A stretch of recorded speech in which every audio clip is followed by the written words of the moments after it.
देखु आज राज्य बीजेपी डाकरारे आमको इनफॉरमेशन देते जे प्रति पंचायत रे राज्य सरकार दुर्नीति को लेकिन आज आंदोलन करने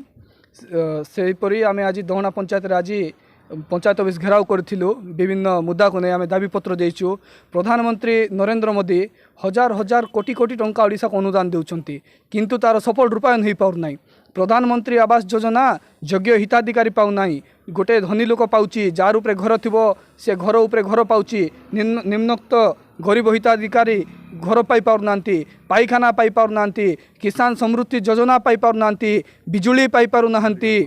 समस्त योजना आम 18टा योजना को नहीं आज दाबीपत्र देचु कौन सी योजना योग्य हिताधिकारी पाऊनांती। ई नवीन पांड्यान सरकार रे दुर्नीति घरे घरे होउची गरीब लोक आ केते दिन गरीब होइकिना थिबे सेथिपाई आज आम आसीथिलु मेमोरेंडम देवाई जदि आमर दाबी को